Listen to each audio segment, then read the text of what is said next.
You need to understand your place in this family, Emma. Jennifer's voice cut through the Sunday dinner conversation like a blade. Just because your father married me doesn't mean you automatically get equal treatment with Ashley. Blood matters, and you're not really one of us. Before we jump back in, tell us where you're tuning in from, and if this story touches you, make sure you're subscribed, because tomorrow, I've saved something extra special for you. I sat frozen at the dining table, my fork halfway to my mouth, the taste of my father's favorite enchiladas suddenly turning to ash.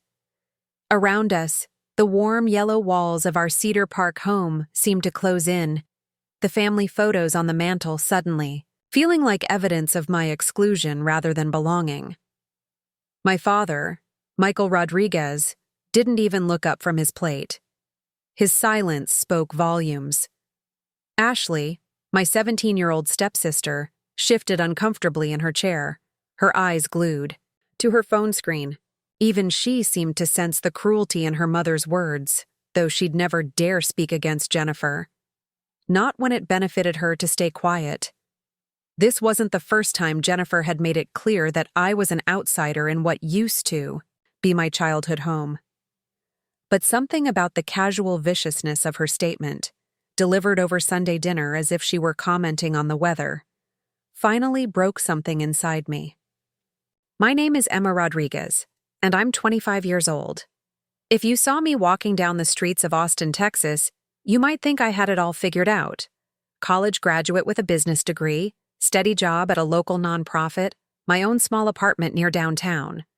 But the truth is, I've been fighting for my place in my own family since I was 15 years old, when my father remarried after my mother's death. Maria Rodriguez had been everything to me and my father. She was the heart of our small family, the one who turned our modest house into a warm home filled with laughter, music, and the constant smell of her incredible cooking. When cancer took her away just before my sophomore year of high school, it felt like the sun had been permanently blocked out of our lives. My father, devastated by grief, threw himself into his construction business, Rodriguez Construction Company. What had started as a small operation when I was little had grown into one of Austin's most successful mid-sized construction firms. Dad worked 16-hour days, taking on bigger projects, expanding the company, doing anything to avoid coming home to a house that felt empty without Mom's presence. I understood his pain because I felt it too. Every corner of our home held memories of her. The kitchen where she taught me to make her secret salsa recipe. The living room where she'd curl up with me to watch telenovelas on Sunday afternoons. The garden where she grew the most beautiful roses in the neighborhood. Without her, the house felt like a museum of our former happiness. For 2 years, it was just Dad and me, navigating our grief together. We developed our own routines, our own way of honoring Mom's memory while trying to build something new. I threw myself into school and started working part-time at Dad's company during summers and weekends, learning the business from the ground up. He seemed proud of my interest, often saying I had Mom's head for numbers and his eye for quality. Work. Then Jennifer entered our lives like a tornado disguised as a gentle breeze. Dad met her at a Chamber of Commerce networking event. Jennifer Walsh was a marketing executive at a mid-sized firm in Round Rock, polished and professional, with the kind of confident smile that could sell ice to Eskimos. She was everything my mother hadn't been. Sleek, where Mom was warm, calculated, where Mom was spontaneous, ambitious, where Mom was content. At first, I tried to be happy for Dad. He seemed lighter when he talked about Jennifer, more like the man he'd been before grief consumed him. When he started bringing her around for dinner, she was charming and interested, asking about my college plans and complimenting the few dishes I'd learned to make from Mom's recipes. But I began to notice small things. The way she subtly rearranged Mom's decorations when she thought no one was looking. How she'd steer conversations away from memories of my mother. The carefully neutral expression she wore whenever Dad would mention something Mom used to do or say. 6 months into their relationship, Jennifer introduced us to Ashley, her daughter from her first marriage. Ashley was 14 then, a pretty girl with Jennifer's blonde hair and sharp features, but with an underlying insecurity that made her cling to her mother's approval. Jennifer had been divorced for 3 years, and it was clear that she and Ashley operated as a tight unit, suspicious of outsiders. The courtship period lasted exactly 1 year. Looking back, I realized Jennifer approached winning over my father with the same strategic planning she brought to her marketing campaigns. She identified what he needed, someone to fill the emptiness in our home, and positioned herself as the perfect solution. She never directly criticized my mother's memory, but she made it clear that she represented a fresh start, a chance for Dad to stop living in the past. The wedding was small, held at a beautiful venue overlooking Lady Bird Lake. I wore a navy blue dress that Jennifer had helped me pick out, and I genuinely tried to be happy for them. Dad looked more relaxed than he had since Mom's death, and I told myself that was what mattered. But the changes started almost immediately after they returned from their honeymoon in Cabo. Jennifer and Ashley moved into our house, bringing with them an entirely different energy. Where Mom's decorating style had been warm and eclectic, mixing family photos with colorful art and plants, Jennifer preferred clean lines and neutral colors. She systematically began replacing Mom's touches with her own aesthetic, always with reasonable explanations. "This old couch is so worn, Michael. Don't you think it's time for an upgrade? These family photos would look so much better in matching frames." Each change felt like another piece of my mother's presence being erased, but Dad seemed oblivious. He was just happy to have life and energy back in the house. Jennifer was an excellent cook, though her style was completely different from Mom's. Traditional Mexican dishes. She kept the house spotless, managed social calendars, and seemed to genuinely care about Dad's business success. The real shift happened gradually, so subtly that I didn't fully recognize it until it was too late. Jennifer began making decisions about household matters without consulting me. She took over planning Dad's birthday celebration, choosing a upscale restaurant instead of the family barbecue we'd always done. When I mentioned that Dad usually preferred celebrating at home with Mom's special tres leches cake, Jennifer smiled sweetly and said, "Well, I think it's time he experienced something new, don't you?"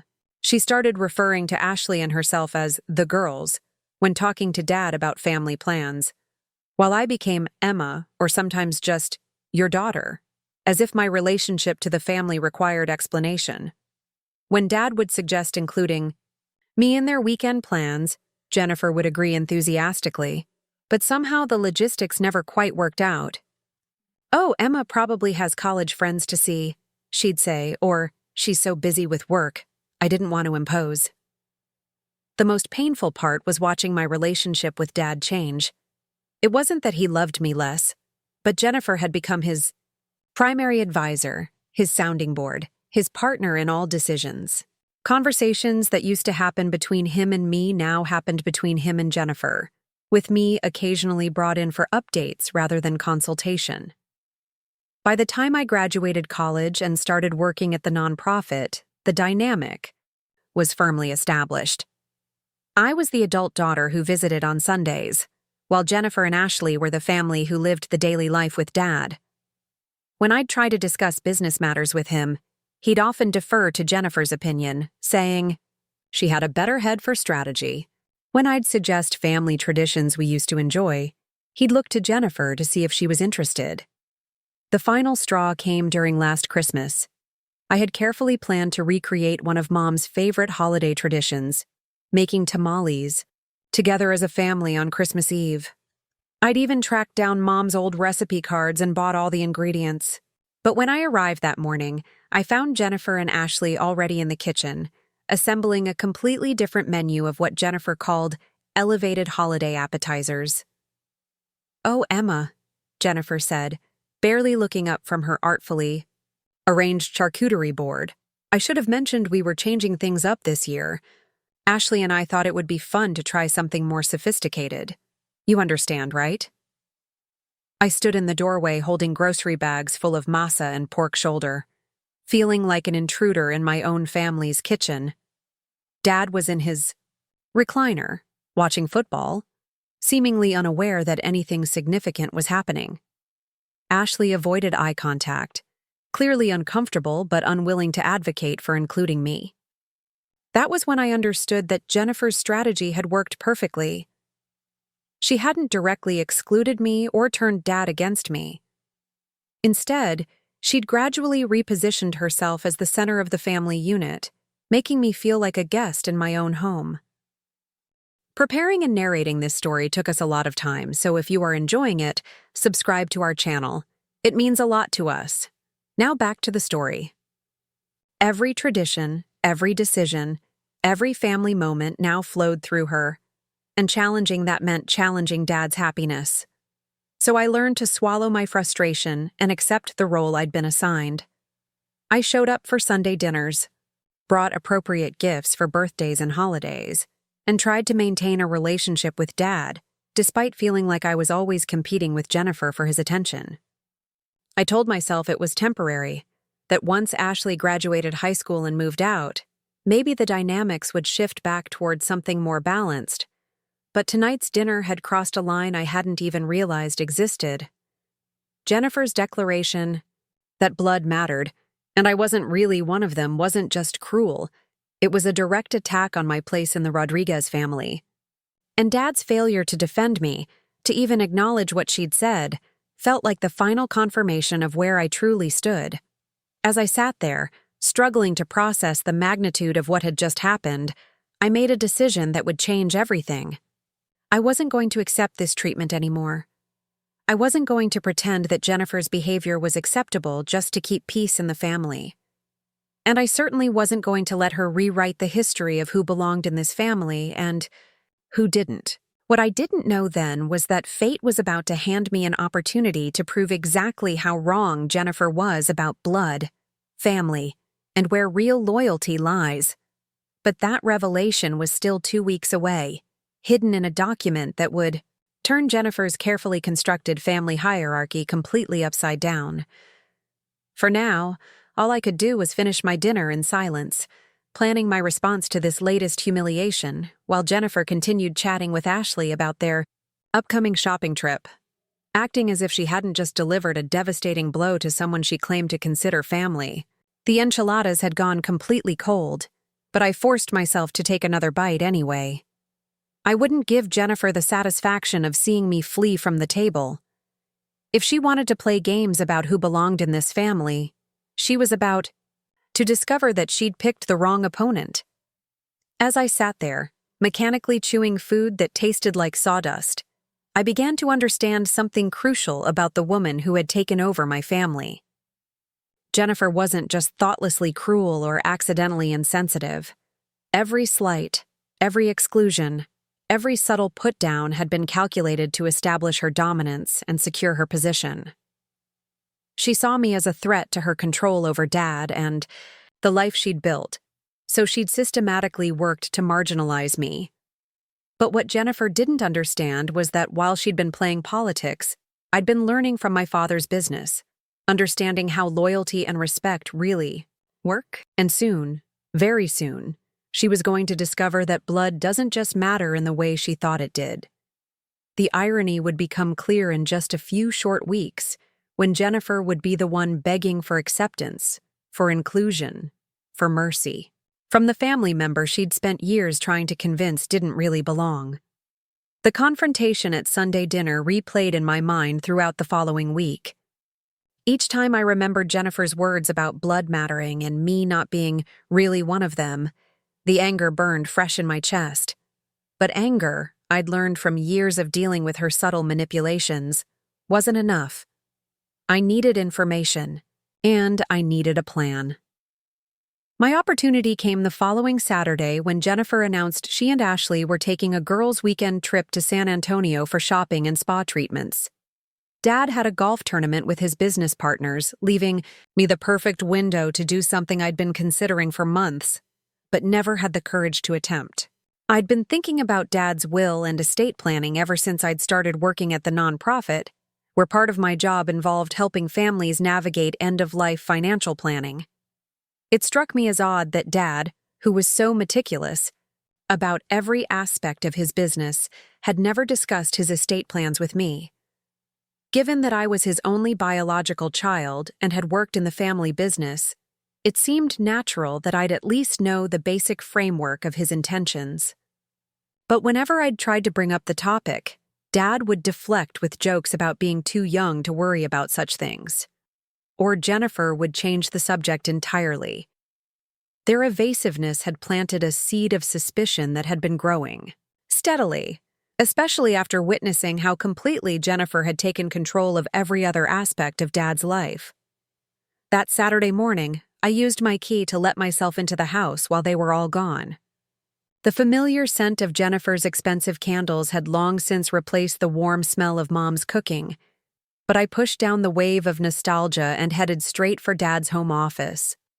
The room had been Mom's craft space when I was growing up, filled with her sewing machine, fabric samples, and the beautiful quilts she made for charity auctions. Now it housed Dad's massive oak desk, filing cabinets, and the wall of awards and photos documenting the growth of Rodriguez Construction Company. Jennifer had redecorated here too, replacing Mom's cheerful yellow walls with sophisticated gray paint and adding expensive leather furniture that nobody ever used. I started with Dad's desk, feeling like a criminal as I rifled through drawers, filled with business correspondence, contractor agreements, and financial statements for the company. The business was doing even better than I'd realized. The recent expansion into commercial projects had been incredibly successful, and Dad's personal wealth had grown substantially as a result.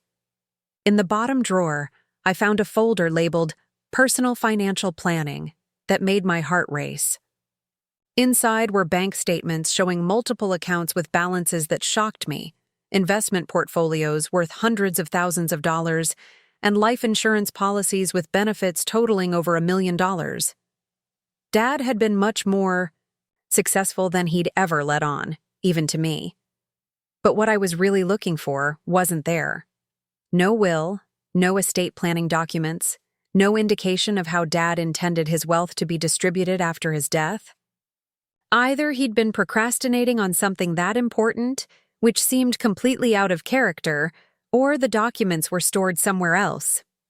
I moved to the filing cabinet, working methodically through folders organized in Jennifer's precise system. Business taxes, home insurance, warranties for appliances I didn't even know they'd bought. Still nothing related to estate planning. Growing frustrated, I almost missed the small fireproof safe tucked behind the filing cabinet. It was the kind of safe people used for important documents and emergency cash, definitely big enough to hold legal papers. But it required a combination, and I had no idea what Dad might have chosen.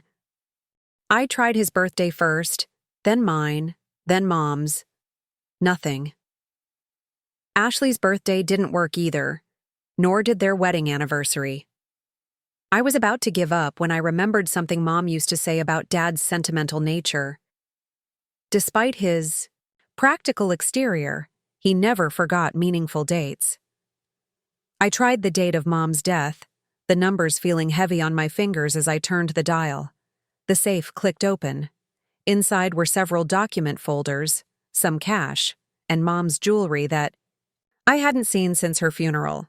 But what caught my attention immediately was a thick manila envelope labeled Last Will and Testament, Michael Rodriguez, in Dad's handwriting, dated just 6 months ago.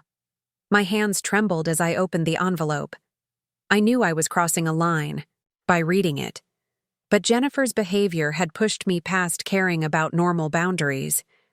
If she was going to treat me like an outsider, then I needed to understand exactly where I stood legally within the family structure. The first few pages were standard legal language, but as I read deeper, my understanding of the family dynamics shifted completely. Dad hadn't just remembered me in his will. He'd made me the primary beneficiary of nearly everything. The house, his share of the construction company, the investment accounts, even the life insurance policies all passed to me, with Jennifer receiving only enough to ensure she could maintain her lifestyle for a reasonable period. But the real shock came on page 7, where Dad had named me as the executor of his estate. Not Jennifer, his wife of 4 years. Not even a neutral third party like his longtime attorney or accountant. Me, the daughter Jennifer claimed wasn't really part of the family. I read that section 3 times to make sure I understood correctly. As executor, I would have complete authority over the distribution of Dad's assets, the sale of properties, the management of his business interests during the transition period, and even decisions about who could remain in the family home during the estate settlement process. The implications hit me like a physical blow. Jennifer had no idea that her financial security depended entirely on maintaining a good relationship with me.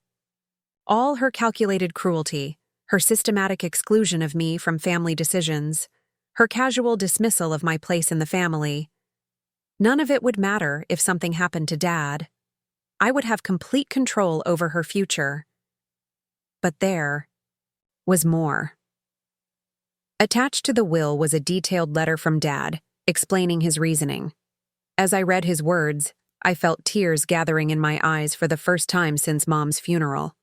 "Emma," the letter began, "if you're reading this, then I'm gone, and you're trying to understand why I made the choices I did.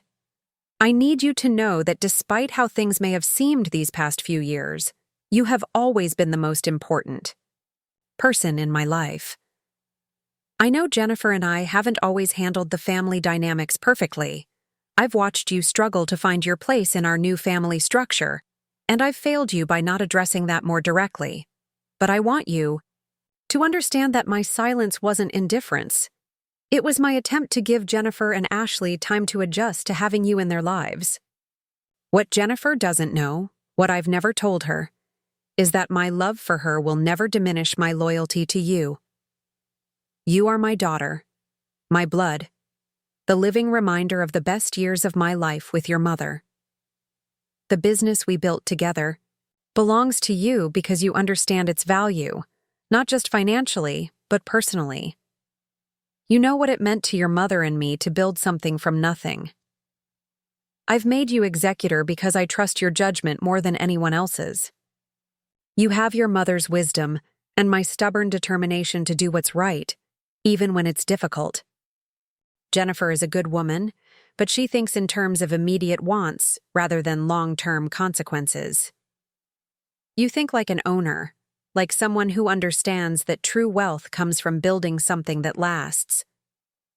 I hope Jennifer and Ashley will understand these decisions and that you'll all find a way to remain family even after I'm gone. But if they can't accept your authority as executor, then they'll have to live with the consequences of how they treated the person who will ultimately control their financial future.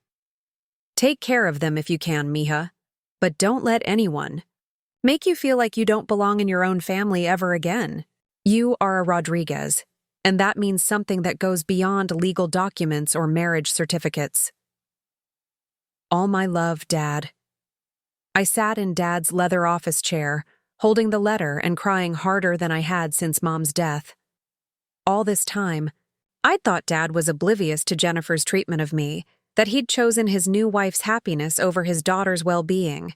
But he'd seen everything, understood exactly what was happening, and made his estate decisions accordingly. The knowledge should have made me feel vindicated, but instead it left me confused and heartbroken. If Dad knew how Jennifer treated me, why hadn't he addressed it directly? Why had he let me suffer through years of subtle exclusion and outright cruelty when he could have stopped it with a single conversation? I photographed the relevant pages of the will with my phone, then carefully returned everything to the safe. As I locked it and pushed it back into position, I felt like I was carrying a bomb that could destroy Jennifer's carefully constructed world. For the rest of the weekend, I wrestled with what to do with this information. Part of me wanted to confront Jennifer immediately, to throw her own words about blood mattering back in her face. But a larger part of me recognized that knowledge was power, and revealing what I knew too early would only give her time to manipulate Dad into changing his will. Instead, I decided to wait and watch. If Jennifer continued treating me like an outsider, then she'd eventually discover the consequences of her choices the hard way. But if she was capable of changing her behavior, of treating me with basic respect, then maybe we could find a way to coexist peacefully. My test came sooner than expected. The following Tuesday, I received a text from Jennifer asking if I wanted to join her and Ashley for dinner at their favorite restaurant downtown. The invitation was so unprecedented that I immediately suspected an ulterior motive, but I agreed to meet them anyway. The restaurant was trendy and expensive, the kind of place Jennifer loved because it made her feel sophisticated. She and Ashley were already seated when I arrived, both dressed in the kind of effortless, casual elegance that seemed to come naturally to them. "Emma, you look wonderful," Jennifer said, standing to give me an air kiss that barely made contact with my cheek. "Doesn't she look great, Ashley?" Ashley mumbled agreement while scrolling through her phone, clearly wishing she was anywhere else. I took my seat across from them, trying to read Jennifer's mood and understand what she wanted. The conversation started innocuously enough. Jennifer asked about my job at the nonprofit, seemed genuinely interested in a program I was developing to help low-income families with financial planning. She even asked follow-up questions that suggested she was actually listening to my answers. "You know," she said as we waited for our entrees, "I've been thinking about our conversation last Sunday. I may have come across more harshly than I intended." I nearly choked on my water.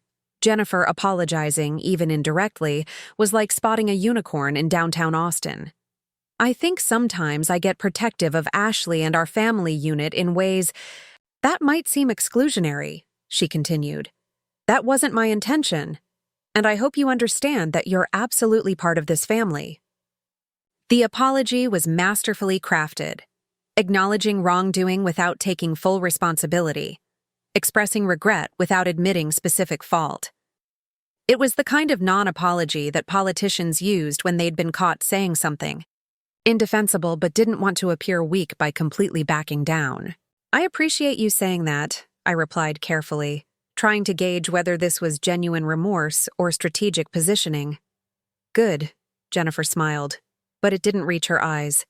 "Because I wanted to discuss something important with you. Ashley's getting ready to apply for colleges, and frankly, the costs are daunting.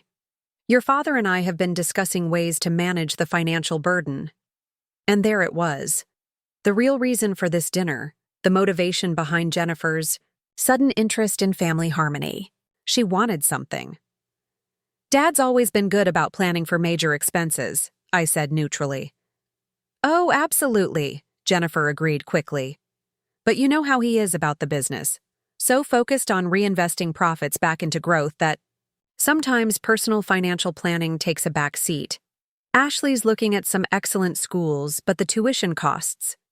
She let the sentence trail off meaningfully. I understood exactly what she was implying.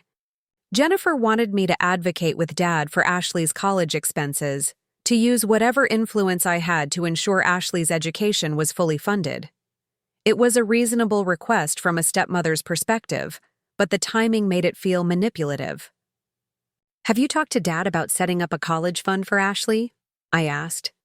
"We've discussed it," Jennifer said carefully, "but you know how he values your opinion on financial matters. If you were to suggest that helping with Ashley's education was important, I think it would carry a lot of weight." So Jennifer had noticed that Dad still consulted me on some business decisions, despite her efforts to position herself as his primary advisor. Interesting. "I'd be happy to support Ashley's education," I said honestly. "She's family."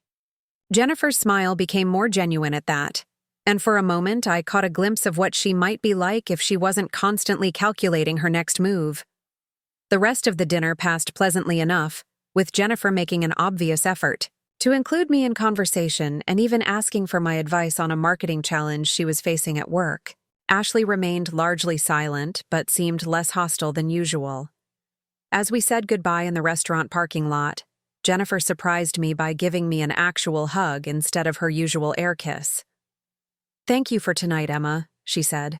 "I really do want us to be closer. Family should stick together." Driving home, I reflected on the evening's revelations. Jennifer's sudden change in behavior wasn't driven by genuine remorse or a desire for better family relationships. She needed something from me, and she was smart enough to recognize that her previous strategy of exclusion and hostility wasn't going to work. But what Jennifer didn't realize was that her timing couldn't have been worse. If she'd approached me with this attitude months or even weeks earlier, I might have been grateful for the olive branch and eager to rebuild our relationship. But coming so soon after her cruel declaration that I wasn't really family, and now that I knew about Dad's will, her sudden friendliness felt hollow and manipulative. Over the following weeks, Jennifer maintained her campaign of careful kindness. She included me in family plans, asked for my opinions on household decisions, and even suggested we plan a surprise party for Dad's upcoming birthday. To an outside observer, we probably looked like a normal, functional, blended family. But I couldn't shake the feeling that I was being managed rather than accepted. Every gesture felt calculated. Every inclusion seemed designed to serve Jennifer's larger strategic goals. She was treating me better, but only because she needed something from me, not because she genuinely reconsidered my place in the family. The real test of her sincerity came 3 weeks later, when Dad mentioned that he was considering promoting me to project manager at the construction company. It would mean a significant raise, more responsibility, and a clear path toward eventually taking over the business operations. I watched Jennifer's reaction carefully as Dad outlined his plans over dinner. Her smile never wavered, but I caught the slight tightening around her eyes, the barely perceptible pause before she congratulated me. "That's wonderful news, Emma," she said warmly. "Michael, you must be so proud to have such a capable daughter ready to step into more responsibility." But later that evening, as I was preparing to leave, I overheard Jennifer and Dad discussing the promotion in their bedroom. Their voices were low, but I could make out enough to understand Jennifer's concerns. "Don't you think she's a little young for that much responsibility?" Jennifer was saying. "And with Ashley about to start college, wouldn't it make more sense to hire someone with more experience so you can focus on family priorities?" Dad's response was muffled, but Jennifer's reply was clearer. "I just worry that mixing family and business could create complications down the road. What if things don't work out? What if she decides to leave for another opportunity? You'd be left scrambling to replace someone in a critical position." I left the house that night understanding that Jennifer's recent kindness was entirely superficial. When it came to anything that threatened her vision of how the family resources should be allocated, she was still the same calculating woman who'd declared I wasn't really part of the family. But now I had something she didn't know about, the knowledge that her financial future depended entirely on maintaining my goodwill. And as I drove home through the Austin traffic, I began to realize that the dynamic between us was about to shift in ways Jennifer couldn't possibly anticipate. The irony was almost too perfect.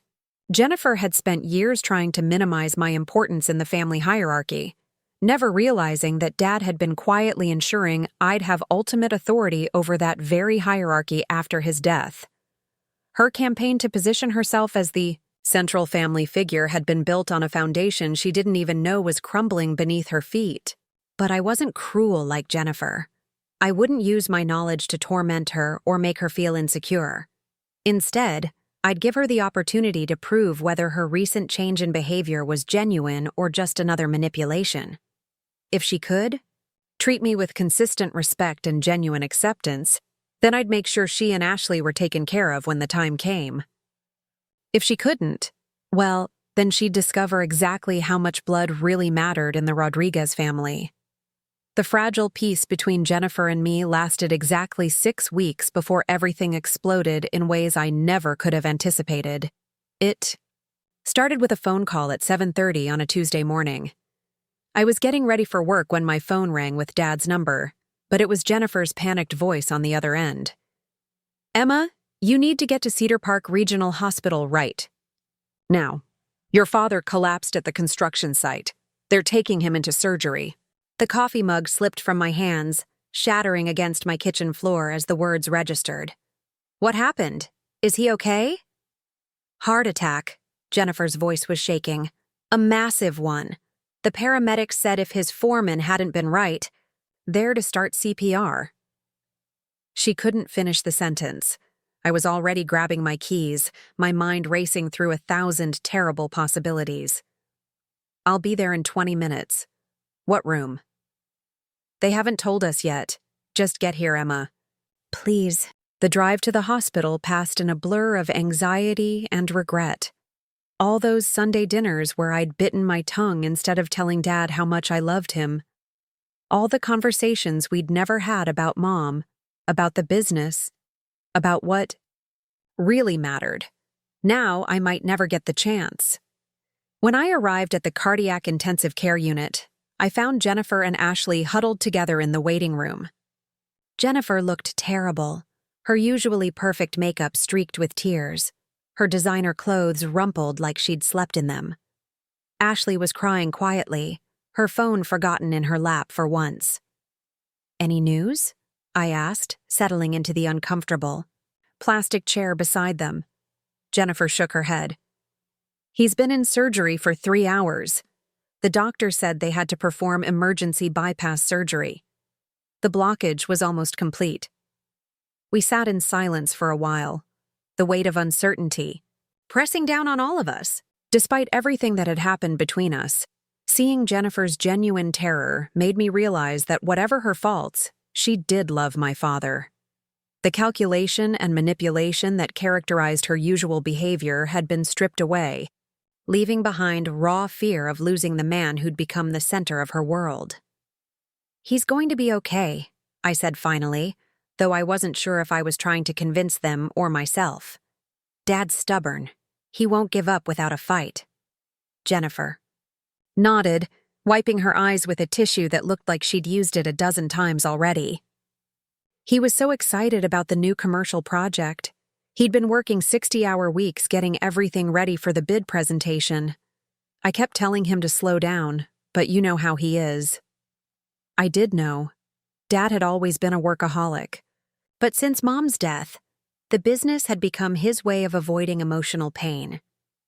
Now it might have cost him everything. Dr. Martinez, the cardiac surgeon, emerged from the surgical suite 4 hours after I'd arrived.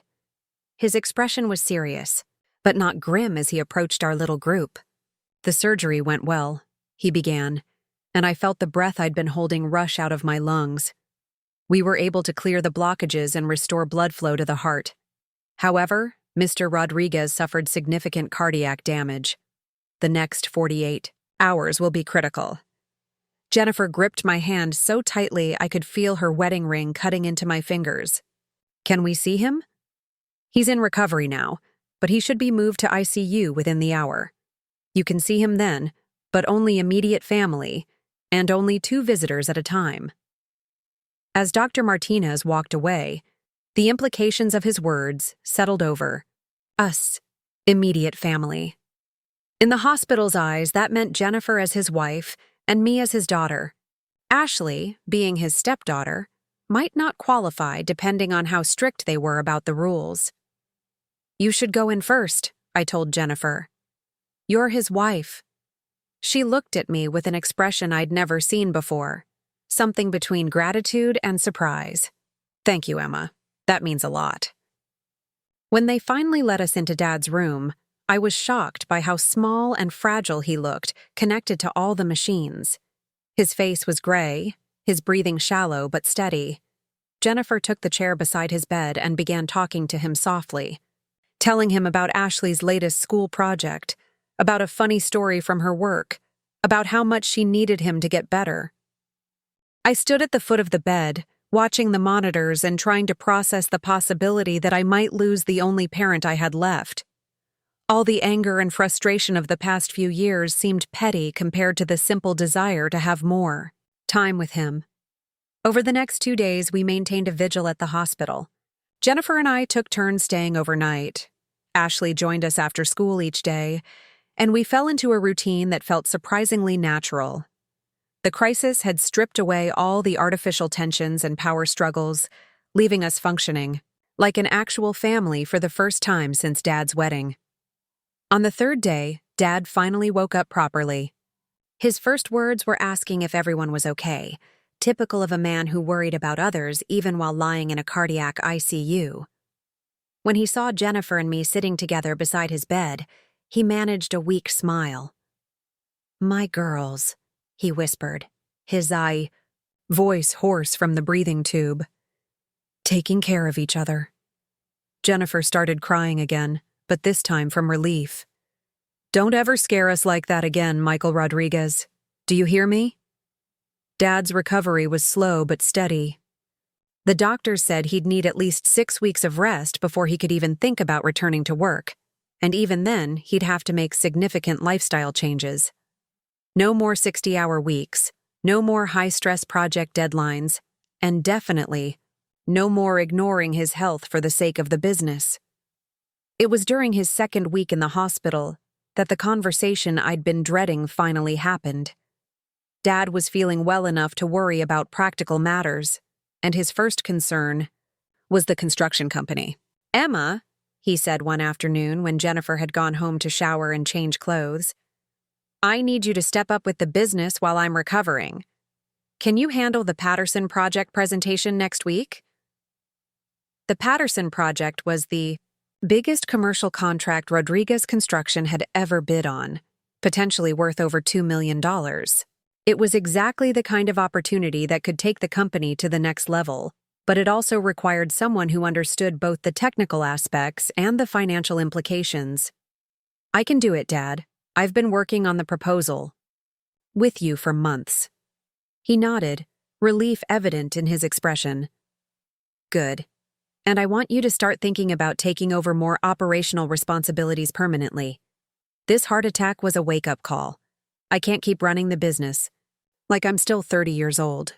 What he was describing was essentially handing me control of Rodriguez Construction, making me the de facto head of operations while he transitioned to a more advisory role. It was everything I'd hoped for professionally, the natural progression of my involvement in the family business. But I also knew it would fundamentally alter the family dynamics in ways Jennifer wouldn't appreciate. "Have you discussed this with Jennifer?" I asked carefully. Dad's expression grew more serious. "Jennifer's not part of the business, Mija. She has her own career, her own expertise. This is between you and me." It was the first time in years that Dad had drawn such a clear line between his business decisions and Jennifer's opinions. Wondered if his brush with mortality had reminded him of priorities he'd lost sight of, or if being away from Jennifer's constant influence for a few days had given him space to think independently. When Jennifer returned to the hospital that evening, she was in an unusually cheerful mood. She'd brought Dad's favorite magazines, some homemade soup from a recipe she'd gotten from one of the other construction wives, and updates on all the get-well cards and flowers that had been arriving at the house. "Oh, and Emma," she said, settling into her usual chair. "I spoke with Harold Morrison from Morrison Development about the Patterson project. He called the house looking for Michael, and I explained about the heart attack. He was very understanding and said they'd be happy to extend the bid deadline if we needed more time." I felt my stomach drop.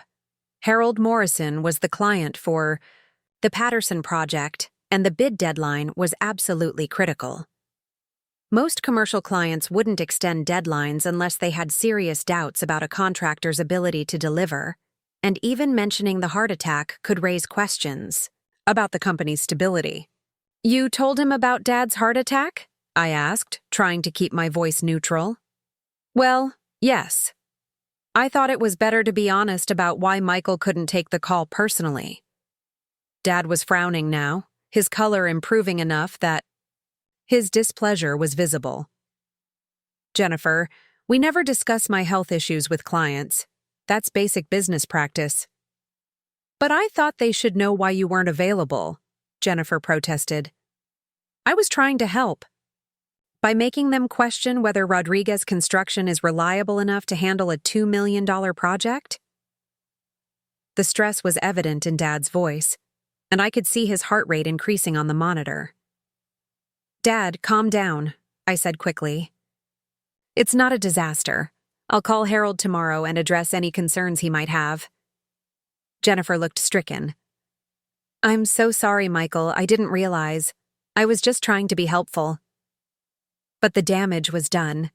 In trying to help, Jennifer had potentially jeopardized the biggest contract in the company's history. It was exactly the kind of well-intentioned interference that drove Dad crazy, the reason he'd always kept clear boundaries between his business and personal life.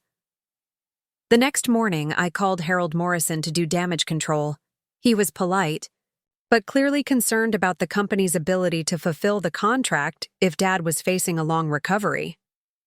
I have to ask, Emma, he said, is Rodriguez Construction going to be able to maintain its current quality and timeline standards with your father out of commission?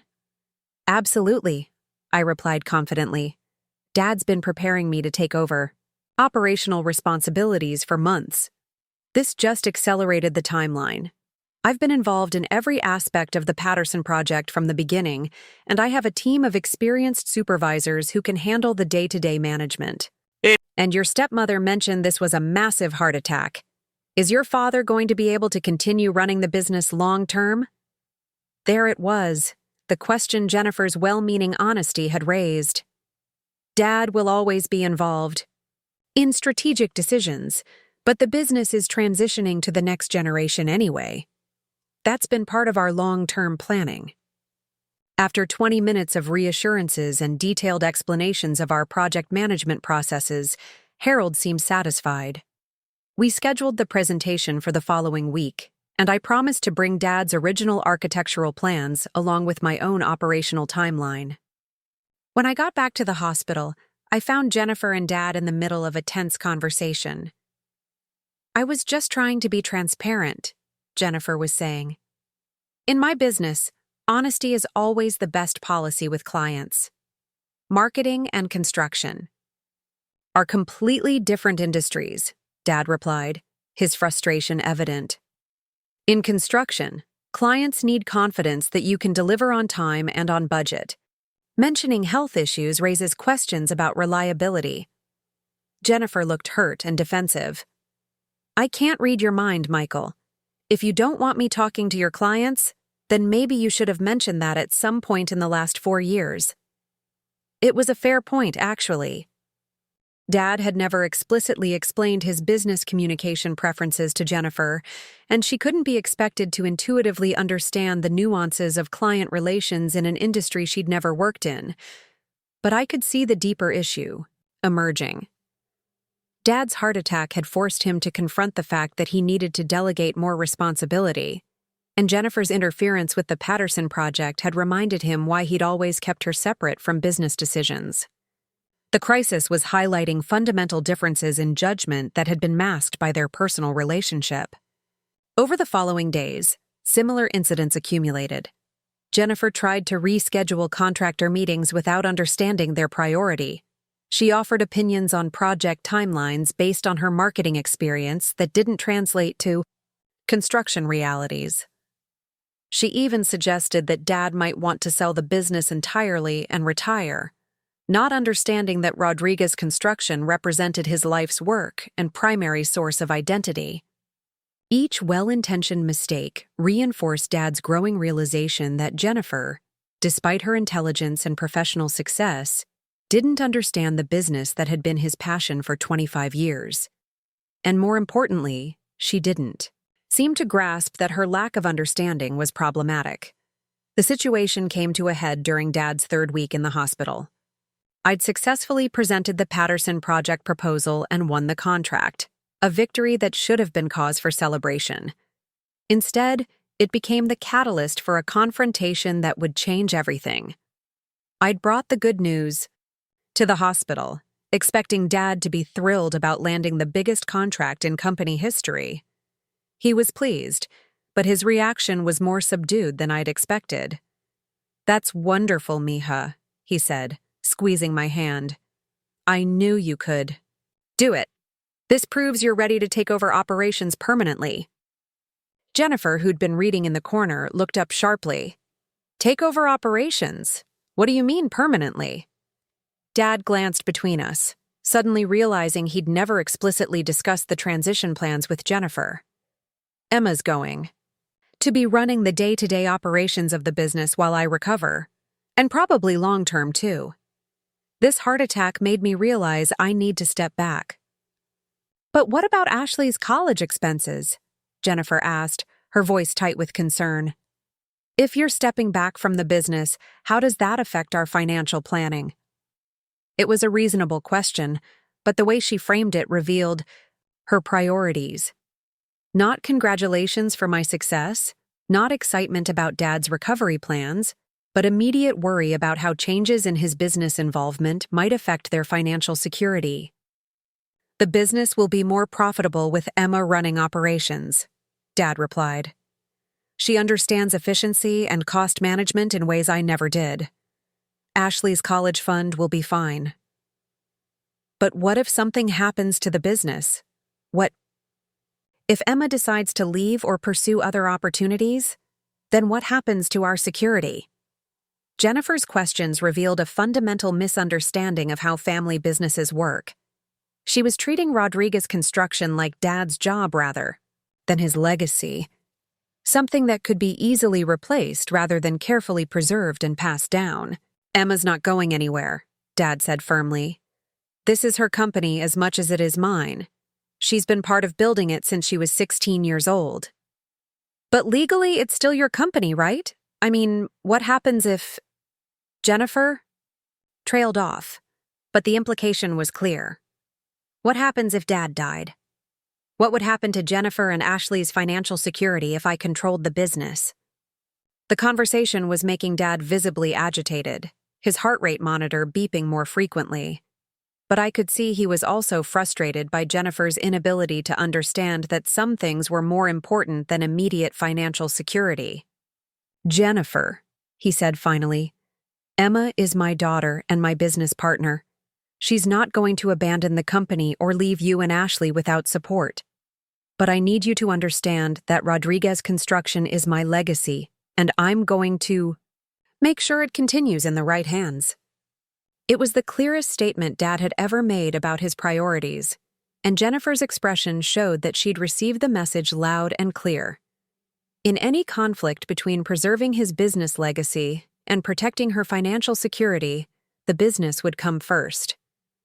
That night, after Jennifer had gone home and Ashley was at a friend's house, Dad and I had our most honest conversation in years. I've been thinking about a lot of things while I've been lying here, he said quietly. About your mother, about the business, about what really matters.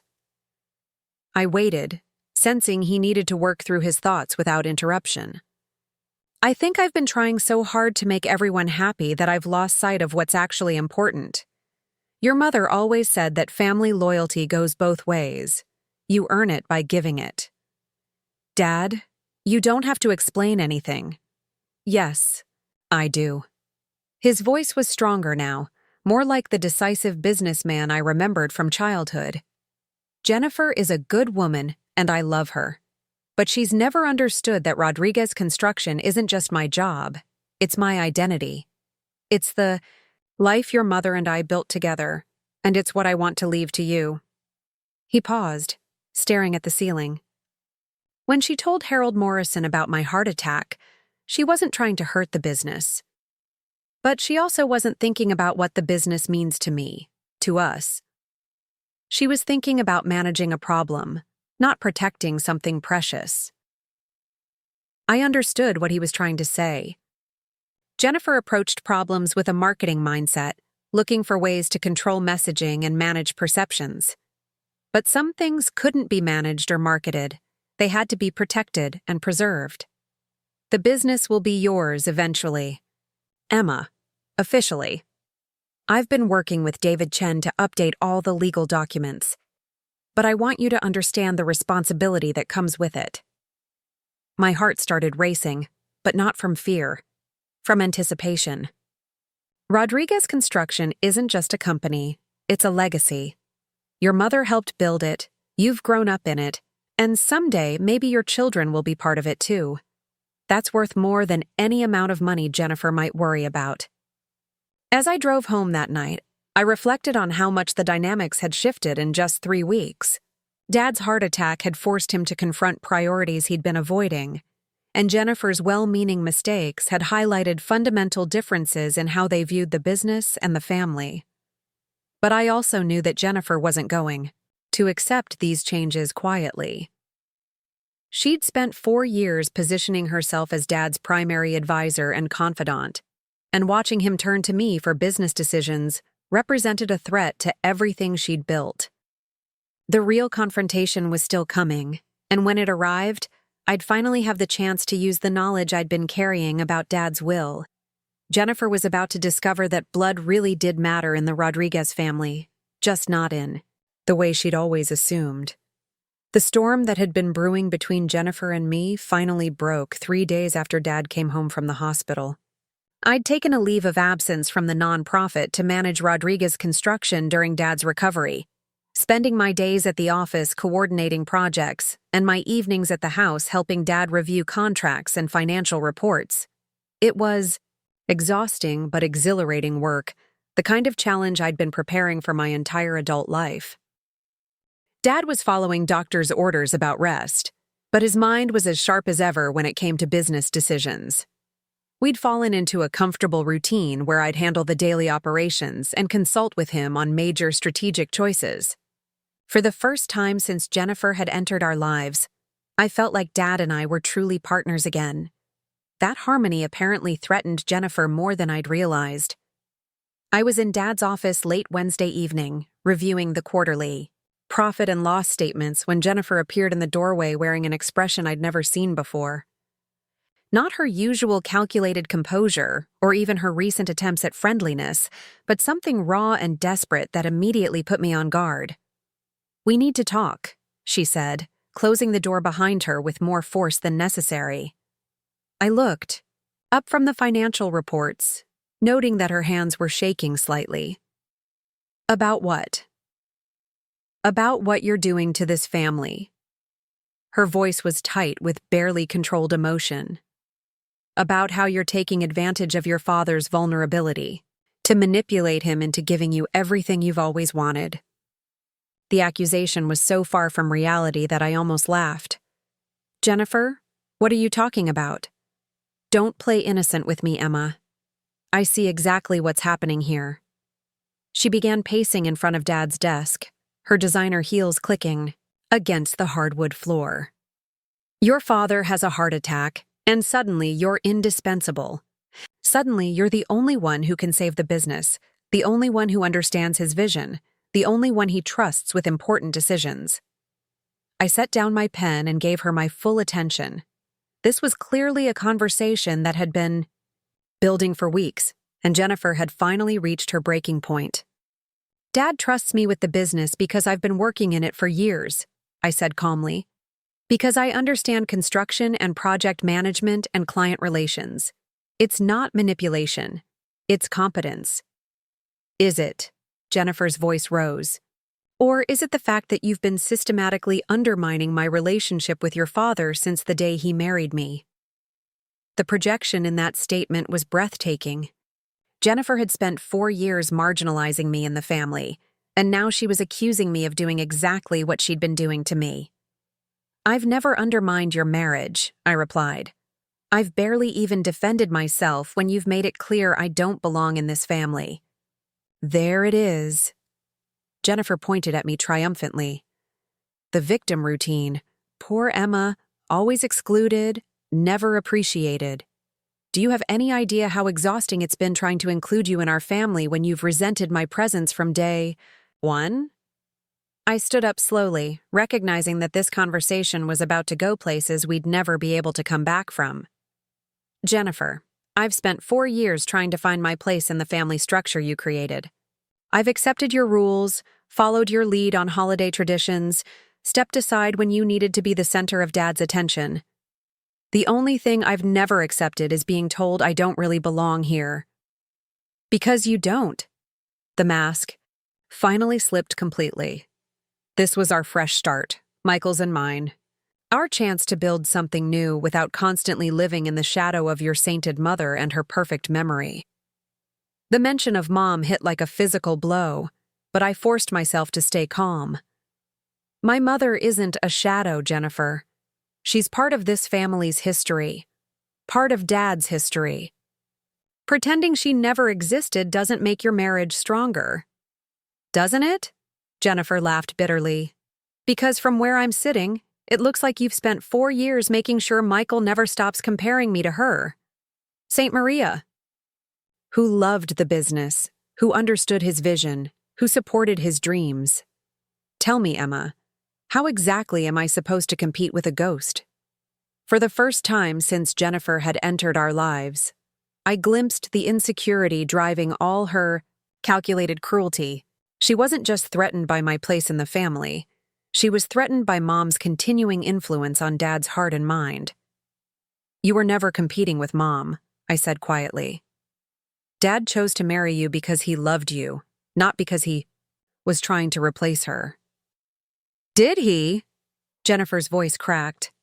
Because I'm starting to wonder if he married me just because he couldn't stand being alone with his grief.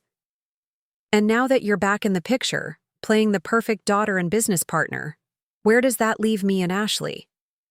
There was genuine pain in her voice, the kind of vulnerability she'd never shown before.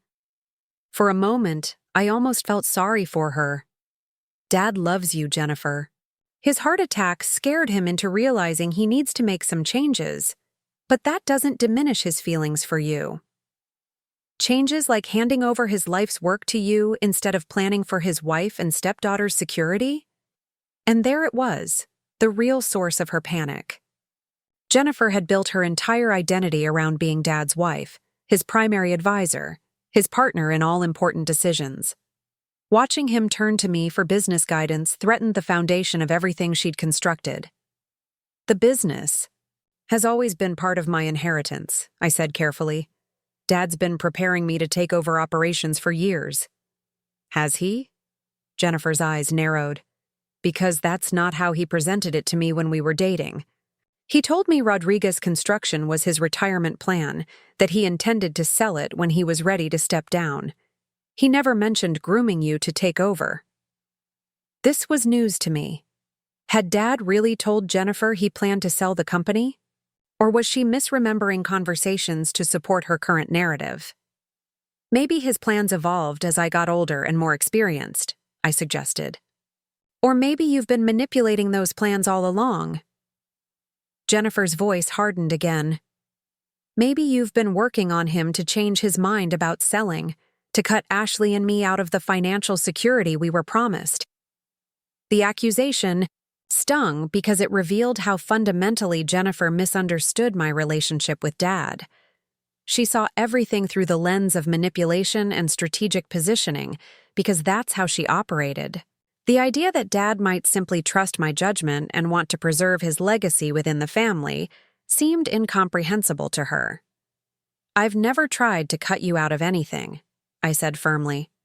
But I'm not going to apologize for being good at something I've spent years learning, or for Dad recognizing that I'm capable of running his business. Capable? Jennifer laughed harshly. You're 25 years old with a nonprofit job and a business degree. What makes you think you're more qualified to run a construction company than someone with actual executive experience? Someone like you? The question came out before I could stop myself. Yes, someone like me. Jennifer's chin lifted defiantly. I've spent 15 years in corporate leadership, managing teams, developing strategic plans, handling client relationships. I understand profit margins and operational efficiency and market positioning. What do you understand besides following your father's instructions? It was a fair point from a resume perspective, but it missed the crucial elements that made Rodriguez Construction successful. Jennifer might understand business theory, but she'd never spent a summer working construction sites, never learned to read architectural plans, never built relationships with the subcontractors and suppliers who made projects possible. I understand this business, I said simply. I understand Dad's vision for it, the culture he's built, the reputation he spent 25 years developing. That's not something you can learn from an MBA program. And what happens when you get bored of playing construction worker and decide you want to do something else with your life? What happens when you meet someone and want to start your own family in another city? What happens to Ashley's college fund then? Jennifer's questions revealed the depth of her anxiety about financial security. She'd built her life around the assumption that marrying Dad meant permanent access to his resources, and the possibility that those resources might be controlled by someone outside her influence terrified her. "I'm not going anywhere, Jennifer. This business is my heritage." "Your heritage?" Her voice rose to a near shriek. "What about Ashley's heritage? What about the family your father actually chose to build with me?" "Ashley isn't Dad's biological daughter," I said quietly. "She's family because you married Dad, but she's not his legacy in the same way I am." The words came out harsher than I'd intended, but they reflected a truth that Jennifer had never wanted to acknowledge. Blood did matter, not in terms of worth or love, but in terms of legal inheritance and generational responsibility. Jennifer went completely still, her face draining of color. "I see. So after 4 years of pretending to accept us as family, you're finally showing your true colors." "That's not what I meant." "Isn't it?" Jennifer's voice dropped to a whisper that was somehow more menacing than her shouting. "You've been biding your time, waiting for an opportunity to push Ashley and me aside and claim what you think is rightfully yours." "Jennifer, you're twisting my words." "Am I? Because it sounds like you're saying that Ashley doesn't deserve security from the man who's been her stepfather for 4 years. It sounds like you're saying my marriage doesn't entitle me to any consideration in how Michael's assets are distributed." The conversation had spiraled completely out of control, each of us saying things we couldn't take back. But Jennifer wasn't finished. "Well, let me tell you something about heritage and blood and who really matters in this family," she continued. "Michael loves me. He chose me. He married me. And when push comes to shove, he's not going to choose his work over his wife.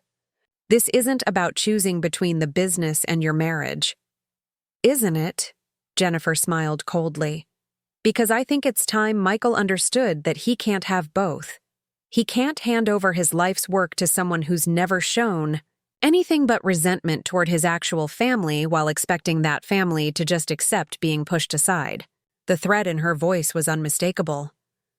Jennifer was preparing to force Dad to choose between his business plans and domestic peace. She was going to make him pick between supporting my professional advancement and maintaining harmony with his wife. "You're going to give him an ultimatum?" I asked incredulously. "I'm going to make sure he understands the consequences of his choices," Jennifer replied. "If he wants to prioritize you and your inheritance over Ashley's future and my security, then he needs to be honest about that. And if that's really what he wants, then maybe Ashley and I need to reconsider our place in this family." She was threatening to leave him, actually threatening to break up their marriage if Dad didn't restructure his business plans to prioritize her financial interests over my professional development. "Jennifer, Dad just had a heart attack. His recovery should be the priority right now, not family politics."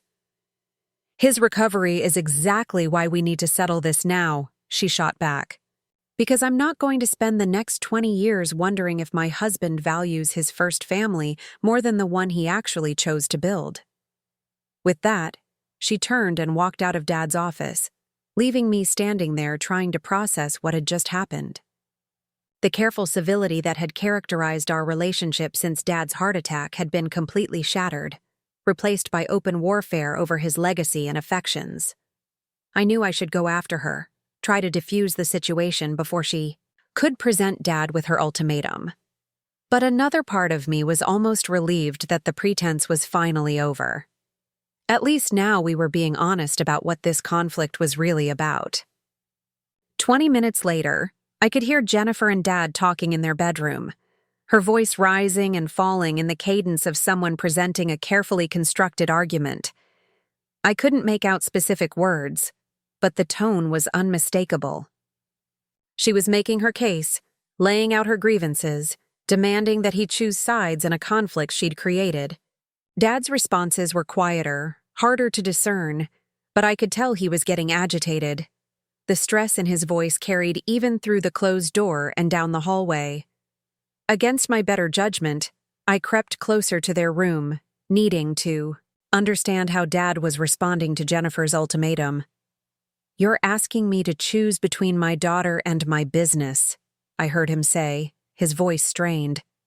"I'm asking you to choose between the family you have now and the family you used to have," Jennifer replied. "Emma has made it clear that she doesn't consider Ashley and me real members of this family. She's been working to undermine my relationship with you since the day we got married." "That's not true, Jennifer. Emma has been nothing but respectful toward our marriage." "Respectful?" Jennifer's voice rose. "She's been manipulating you into cutting Ashley out of your inheritance. She's been positioning herself as your only true heir while treating your stepdaughter like an outsider." I wanted to burst through the door and defend myself, but I forced myself to stay hidden and listen. "Emma hasn't manipulated anything," Dad said firmly. "She's earned her place in the business through years of hard work and dedication. Ashley is welcome to be part of Rodriguez Construction too, if she's interested." "Ashley shouldn't have to compete with Emma for your affection or financial support," Jennifer shot back. "She should be treated as an equal member of this family, not as a charity case who might earn consideration if she proves herself worthy." "That's not how I see it." "Then how do you see it, Michael?" "Because from where I'm standing, it looks like you're planning to leave everything to Emma while expecting Ashley and me to be grateful for whatever scraps she decides to throw our way." There was a long pause, and I held my breath waiting for Dad's response. "I see it as passing my life's work to the person best qualified to preserve it," he said finally. "Emma understands this business in ways that can't be taught or learned from the outside. She's not just my daughter, she's my protégée." "And what about your wife?" Jennifer's voice cracked. "What about the woman who's stood by you for 4 years? Who's built a home with you? Who's loved you through everything? Do I count for nothing in your grand legacy plans?" "Of course you count. You're provided for in my will, Jennifer. You and Ashley both. But the business itself needs to stay in the family, Emma's family. Ashley and I are just the people you happen to live with now." "That's not true, isn't it?"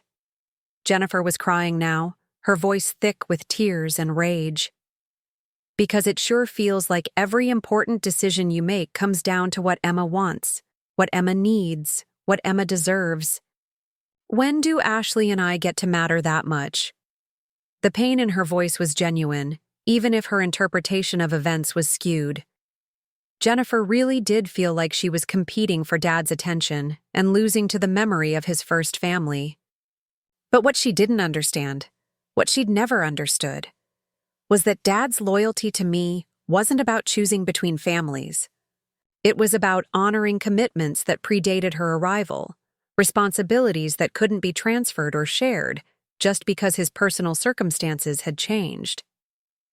"I love you, Jennifer," Dad said quietly. "But I can't change who I am or what I built with Maria just to make you feel more secure.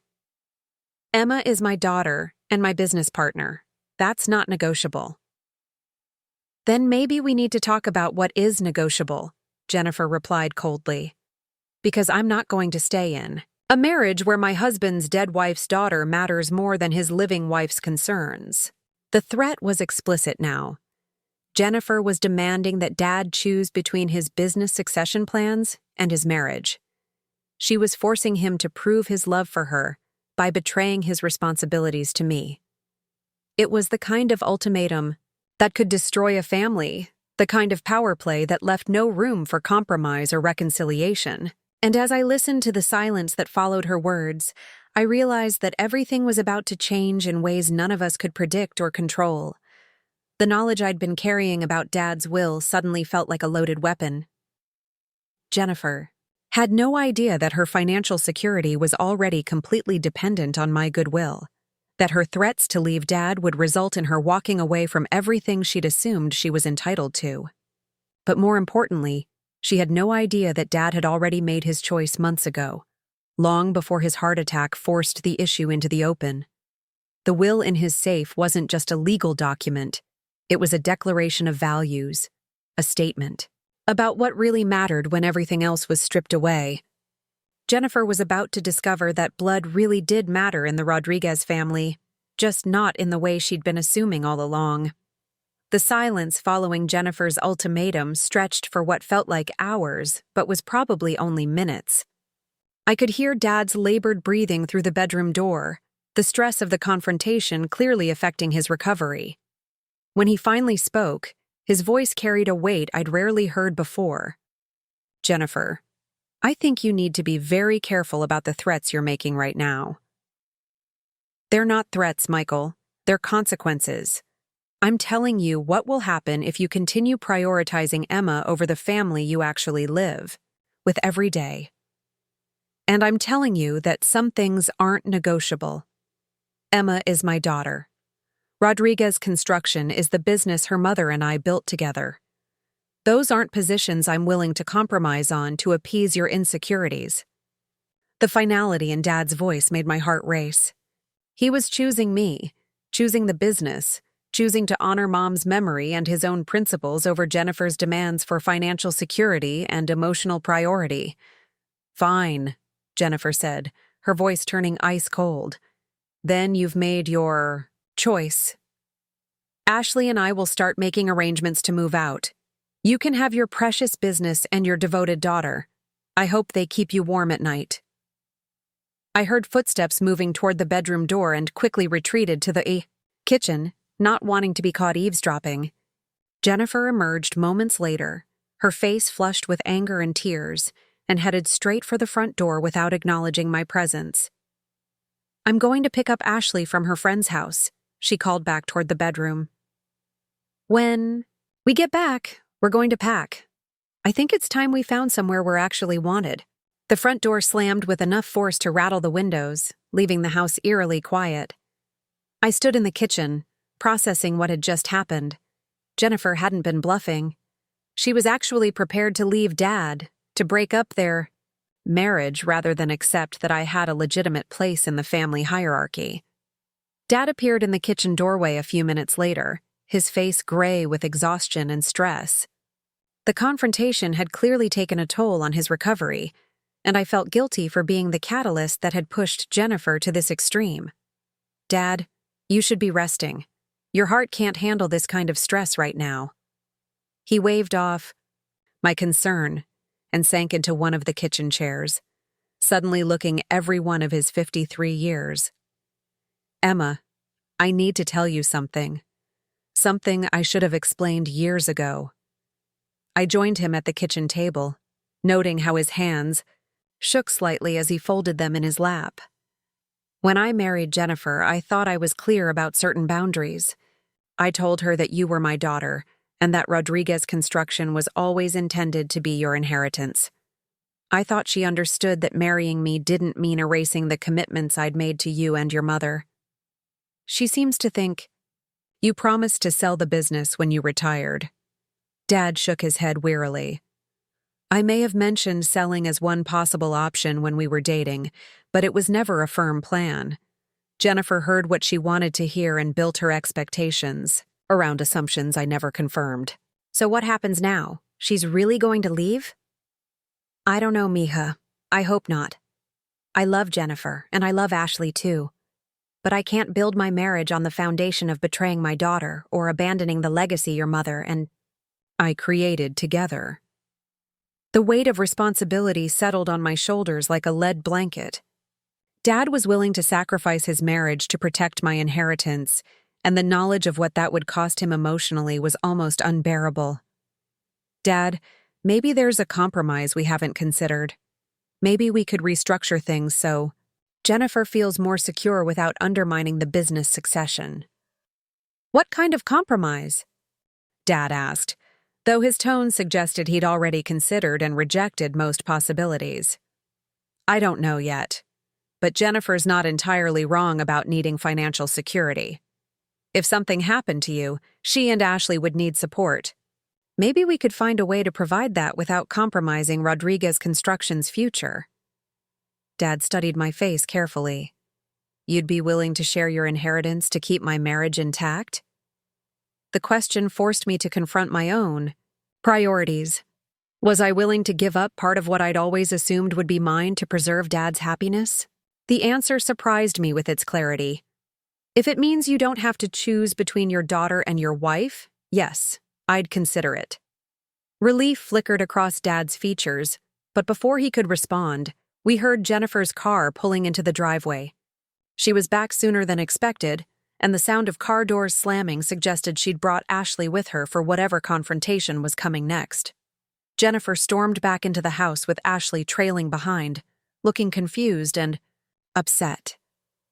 The teenager's eyes were red from crying, and she kept glancing between her mother and Dad like she was trying to understand why her world was suddenly falling apart. "I've been thinking during the drive," Jennifer announced without preamble. "And I've realized that I've been approaching this all wrong. I've been trying to convince you to prioritize your current family over your past family. But that's not really the issue, is it?" Dad and I exchanged glances, unsure where Jennifer was heading with this new approach. "The real issue is that I've been operating under false assumptions about my place in your life and your plans for the future. So I think it's time we had complete transparency about everyone's expectations." Jennifer sat down at the kitchen table across from Dad, her demeanor suddenly businesslike rather than emotional. Ashley hung back near the doorway, clearly uncomfortable with being pulled into adult conflicts. "Michael, I need you to tell me exactly what your will says. Not generalizations or vague assurances, but specific details about how your assets will be distributed when you die." The directness of the question caught Dad off guard. "Jennifer, that's not really something we need to discuss right now." "Yes, it is," she insisted, "because I've spent 4 years making assumptions about our financial future based on incomplete information. If I'm going to make decisions about whether to stay in this marriage, I need to understand exactly what I'm staying for." Ashley shifted uncomfortably in the doorway. "Mom, do we have to talk about this right now? Can't we just go home and forget about the fight?" "This is about our home, sweetheart," Jennifer replied without taking her eyes off Dad. "This is about understanding whether we actually have a future here, or if we're just temporary residents in someone else's life." The moment had arrived when all the secrets and assumptions would be exposed. I could see Dad struggling with how much to reveal, weighing his desire for honesty against his reluctance to discuss estate planning under these circumstances. "Dad," I said quietly, "maybe it's time for complete transparency. Everyone deserves to know where they stand." He looked at me with surprise, clearly not expecting me to advocate for revealing information that would expose how thoroughly Jennifer had miscalculated her position in the family hierarchy. "Are you sure, Emma? Once we go down this road, there's no going back." I nodded, feeling strangely calm despite the magnitude of what was about to happen. Jennifer's right about one thing. Everyone should make decisions based on accurate information rather than assumptions. Dad took a deep breath, then got up and walked toward his office. "Let me get the documents. If we're going to do this, we're going to do it properly." While he was gone, Jennifer looked at me with something approaching respect for the first time in years. "I have to admit, I didn't expect you to support full disclosure.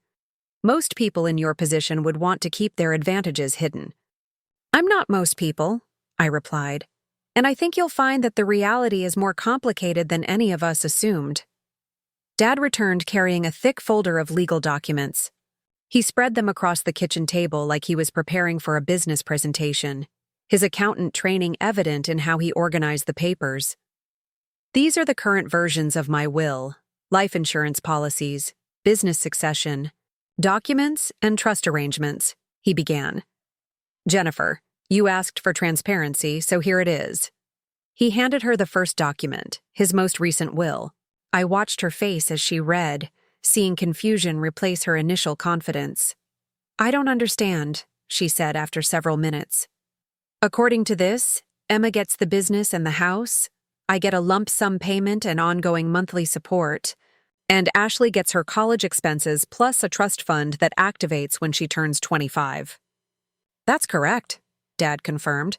But this makes Emma the executor of your estate.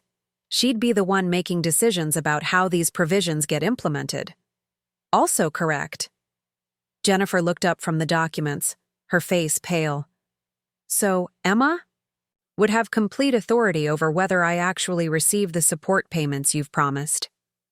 The payments are legally mandated, Dad explained. But yes, as executor, Emma would oversee the estate administration. The implications were sinking in now. Jennifer was realizing that her financial security depended entirely on maintaining a good relationship with the stepdaughter she'd spent years marginalizing and excluding. When did you make these arrangements? Jennifer asked, her voice barely above a whisper. The original will was drafted 6 months after we got married. I updated it most recently about 8 months ago. 8 months ago. Jennifer was calculating, trying to understand the timeline. That was right around when you started giving Emma more responsibilities at the company. Yes, I was already planning the business transition. The heart attack just accelerated. The timeline. Ashley had crept closer to the table, trying to understand what the adults were discussing. Mom, what does this mean? Are we going to be okay? Jennifer couldn't seem to find words to answer her daughter's question. She was staring at the legal documents like they were written in a foreign language, trying to process how completely she'd misunderstood her position in the family. Ashley, you're going to be fine, I said gently. Your college expenses are fully covered, and you'll have a substantial trust fund when you graduate. This doesn't change your father's commitment to supporting your future. But what about Mom? Ashley asked, her voice small and scared. I looked at Jennifer, who was still struggling to absorb the reality of her situation. Your mom will be taken care of too, as long as she wants to be part of this family. The qualifier wasn't lost on Jennifer. She understood that I was offering her a choice: accept her actual position in the family hierarchy and receive the security Dad had promised, or continue fighting for dominance she'd never actually possessed and risk losing everything. I need some time to process this, Jennifer said finally, gathering the documents and standing up from the table. Ashley, go pack a bag. We're going to stay at Grandma's house for a few days while I figure out what we're going to do. Jennifer, wait, Dad said, rising from his chair. You don't have to leave. We can work through this together. Can we? Jennifer's voice was hollow. Because I've just learned that every assumption I've made about our marriage and our future has been wrong. I need space to understand what that means. She headed toward the door, then stopped and turned back to face me. Emma, I owe you an apology. Several apologies, actually. I've treated you badly based on fears and insecurities that were completely unfounded. You were never trying to take anything away from Ashley and me. We were just too insignificant in the overall picture to be worth competing with. The self-pity in her voice irritated me, but I tried to respond with grace. Jennifer, you're not insignificant. Dad loves you. I respect you. But love and respect have to be earned through how we treat each other, not demanded based on legal status or family position. Lesson learned, she replied bitterly. I'll be in touch in a few days when I've decided how to move forward. After Jennifer and Ashley left, Dad and I sat in the quiet kitchen processing what had just happened. The confrontation had resolved nothing and everything simultaneously. The family dynamics were now completely transparent, but that transparency had potentially destroyed the family itself. Do you think she'll come back? Dad asked eventually. I don't know. Jennifer's pride has taken a pretty serious beating. It might be easier for her to start over somewhere else than to accept the reality of what her life here actually looks like. And if she doesn't come back? I considered the question carefully. Then you'll know that her love was conditional on getting what she wanted rather than accepting what you were able to give. Dad nodded slowly. Your mother never would have left over something like this. Mom was different.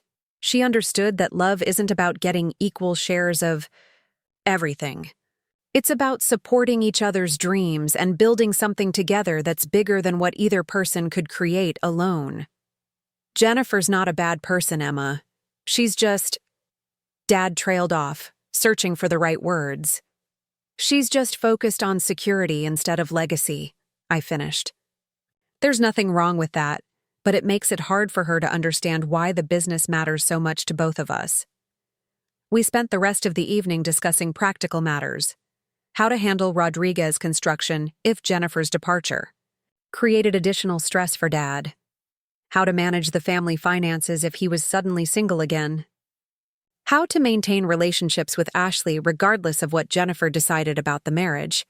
But underneath all the practical concerns was a deeper question. Had we done the right thing by forcing this confrontation?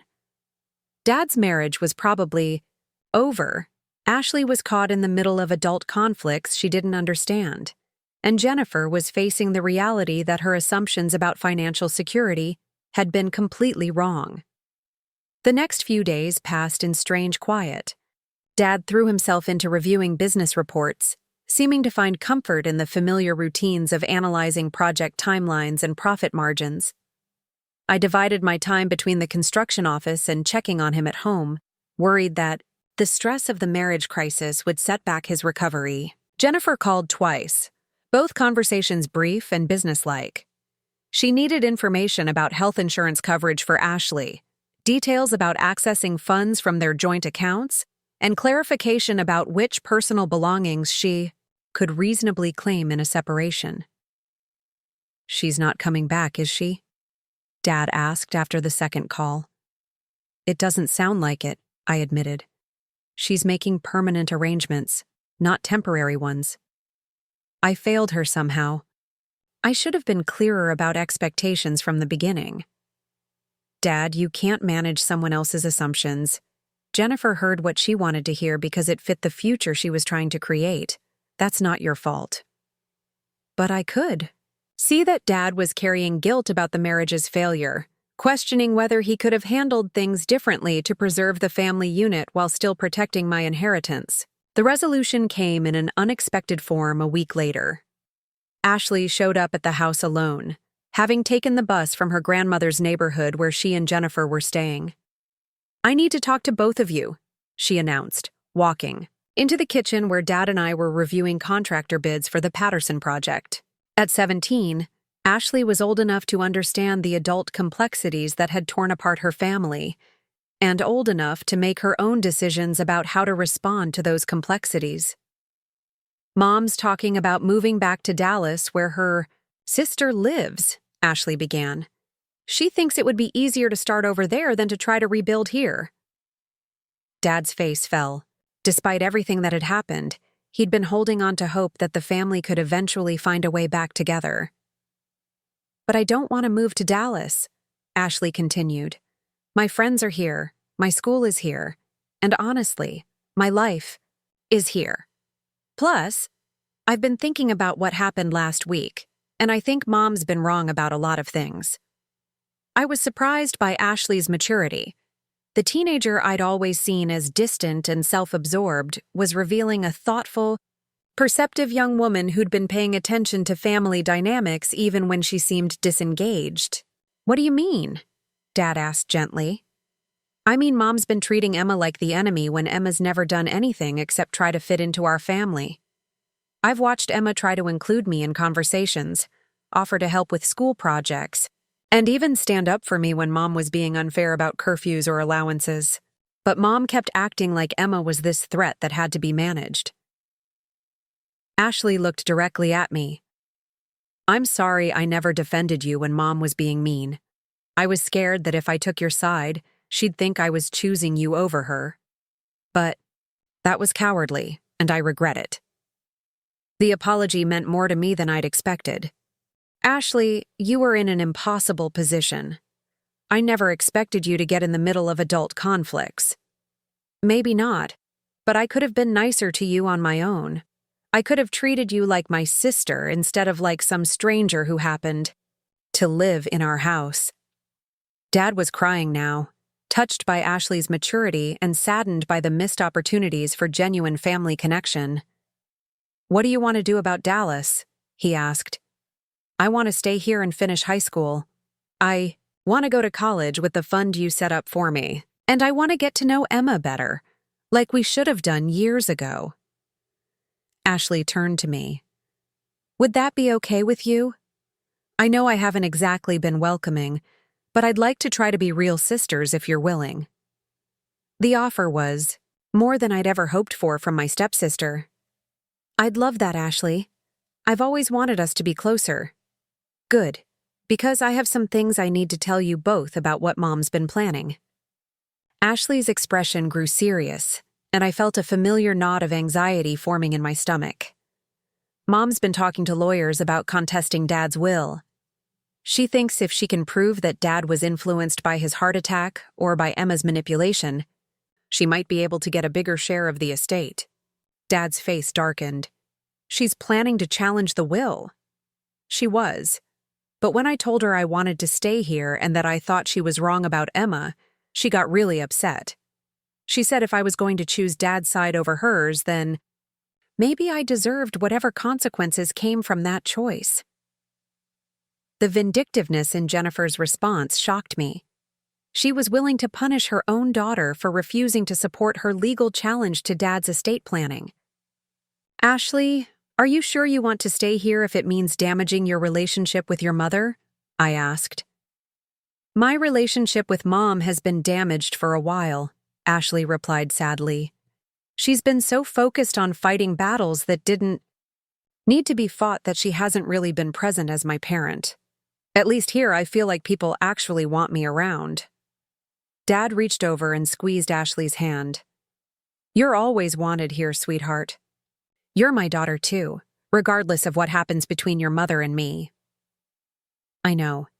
And Emma, I know you'll be fair about the inheritance stuff. You're not the kind of person who'd leave family hanging, even family who hasn't treated you very well." Ashley was right about that. Despite everything Jennifer had put me through, I had no intention of cutting her out of the support Dad had promised. But I was also relieved to know that Ashley wouldn't be part of any legal challenge to Dad's wishes. "So what happens now?" Ashley asked. "Do I move in here permanently? Do we try to convince Mom to come back? Do we just wait and see what she decides to do about the legal stuff?" Dad and I looked at each other, recognizing that we were now the adults responsible for making decisions that would shape a 17-year-old's immediate future. "First, you move back in here where you belong," Dad said firmly. "This is your home, regardless of what your mother chooses to do. Second, we hope your mother comes to her senses and realizes that love isn't a zero-sum game where someone has to lose for someone else to win." "And third?" Ashley prompted. "Third, we build the family we should have been building all along," I said, "based on respect and support instead of competition and insecurity." Ashley smiled for the first time since entering the house. "I'd like that. I think Mom would too, if she could stop being scared long enough to see what's actually possible." Jennifer's decision came 2 days later in the form of a certified letter delivered to Dad's office. She was filing for divorce and returning to Dallas to rebuild her life. She wouldn't contest the will or fight for assets beyond what Dad had, already designated for her support. But she also wouldn't return to a family structure where she felt diminished and irrelevant. "I love you, Michael," the letter concluded, "but I can't live in the shadow of your first marriage or compete with relationships that were established before I entered your life. Emma is a good person, and she'll take care of you and Ashley. Better than I ever could. I hope someday we can all find peace with the choices we've made." The letter was gracious and dignified, acknowledging Jennifer's own role in the family's breakdown while maintaining her fundamental position that she couldn't accept being secondary to relationships that predated her marriage. Dad was heartbroken, but not surprised. "She's probably right," he admitted as we discussed the letter. "I never fully let go of my first marriage, and that wasn't fair to her." "You didn't have to let go of Mom's memory to love Jennifer," I replied. Those weren't mutually exclusive. Jennifer just couldn't understand that expanding your heart to include new people doesn't require diminishing your connection to the people who were already there. Ashley took the news of her mother's decision with surprising composure. "I'm sad about it, but I'm not shocked. Mom's been unhappy here for a long time. Maybe in Dallas she'll find whatever it is she's been looking for." "Are you okay with staying here?" Dad asked her. "We can make arrangements for you to spend summers and holidays with your mother if you want." "I want to stay here," Ashley said firmly. "This feels like home in a way it never did when Mom was fighting all the time. Plus, someone needs to make sure you two don't work yourselves to death with the business." The divorce proceedings moved forward with minimal drama. Jennifer kept her word about not contesting the will or demanding assets beyond what Dad had designated for her. She found a marketing position in Dallas, moved into an apartment near her sister, and began building a new life that didn't revolve around managing family hierarchies. Ashley thrived in the months following her mother's departure. Without the constant tension between Jennifer and me, the house became peaceful in ways it had never been during the 4 years we'd all lived together. Ashley and I developed the sister relationship we should have had from the beginning, bonding over late-night conversations about college plans and weekend projects around the house. Dad's recovery continued steadily, though he remained committed to the lifestyle changes his heart attack had necessitated. He reduced his work hours, delegated more operational responsibilities to me, and found new ways to contribute to the business without compromising his health. Rodriguez Construction flourished under our shared leadership. The Patterson project was completed ahead of schedule and under budget, leading to additional commercial contracts that established us as one of Austin's premier construction firms. Dad's strategic vision combined with my operational management created a partnership that was stronger than either of us could have achieved alone. 6 months after Jennifer's departure, Ashley brought up a topic that surprised me. "Emma, I've been thinking about college majors, and I'm wondering if you'd be okay with me studying business administration with a focus on construction management." I looked up from the financial reports I was reviewing. "You want to join the family business?" "Maybe. I mean, if there's room for 2 Rodriguez daughters in the company." The question touched something deep in my heart. Ashley wasn't Dad's biological daughter, but she was choosing to become part of the legacy Mom and Dad had built together. She was choosing to be family in the most meaningful way possible. "There's always room for family in Rodriguez Construction," I replied. "But you should study business because you're interested in it, not because you feel obligated to carry on some tradition." "I am interested," Ashley insisted. "I've been watching you and Dad work together, and I think I'd be good at the financial side of things. Plus, someone needs to keep you two organized." Dad overheard our conversation and joined us at the kitchen table. "Ashley, you know that joining the family business means committing to something bigger than just a job, right? It means preserving what your grandmother Maria and I built together, maintaining relationships with contractors and clients, and eventually passing everything down to the next generation." "I understand that," Ashley replied seriously. "And I want to be part of it. I want to help build something that lasts, something that means more than just making money." Dad's eyes filled with tears. "Maria would have loved you, Ashley. She always said that family wasn't just about blood. It was about people who choose to invest in each other's dreams." "Then it's settled," I said. "When you graduate high school, you'll work summers at Rodriguez Construction while you're in college. By the time you finish your business degree, you'll understand every aspect of the operation." "And Emma," Ashley added, "when I'm ready to take on more responsibility, we'll be full partners.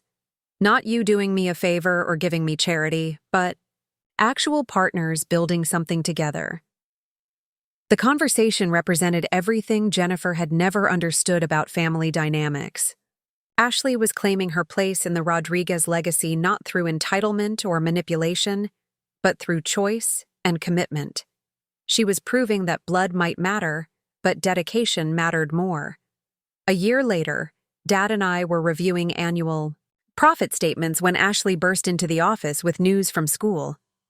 "I got into UT's business program with a partial scholarship," she announced, waving her acceptance letter.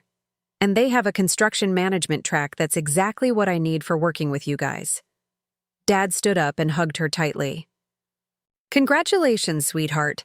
Your college fund will easily cover the remaining costs and you'll graduate debt-free. Plus," I added, "Rodriguez Construction will pay for any additional certifications or training you need. Consider it an investment in our future partnership." Ashley beamed with pride and excitement. "I can't wait to get started. I've already been researching new project management software that could streamline our bidding process." Watching Ashley's enthusiasm, I realized that Dad's estate planning had been more prescient than he'd known.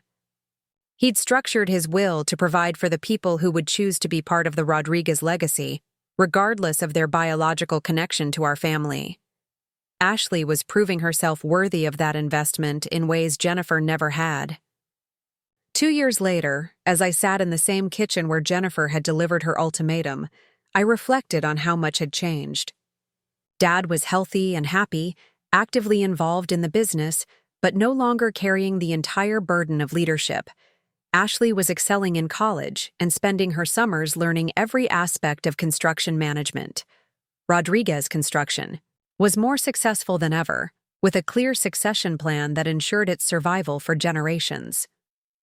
Jennifer still lived in Dallas, where she'd found success in her marketing career and eventually met someone who could love her without the complications of previous family obligations. She and Ashley talked regularly, and their relationship had actually improved once the pressure of competing for Dad's attention was removed. Sometimes I wondered what would have happened if Jennifer had been able to accept her place in our family without demanding that it be the primary place. If she'd understood that love isn't diminished by being shared, that legacy isn't threatened by inclusion, that security comes from building something together rather than tearing down what came before. But mostly, I felt grateful for how everything had worked out. Dad's will had never been about excluding Jennifer or Ashley from the family. It had been about ensuring that the people who truly understood and valued what he'd built would be the ones responsible for preserving it. Ashley had chosen to be part of that preservation. Jennifer had chosen to walk away from it. Both choices were valid, but only one had led to lasting happiness and genuine family connection. As I locked up Dad's office that evening, I thought about the letter Mom had written all those years ago, the one that had given me strength during the darkest moments of family conflict. "Stand firm, my brave girl.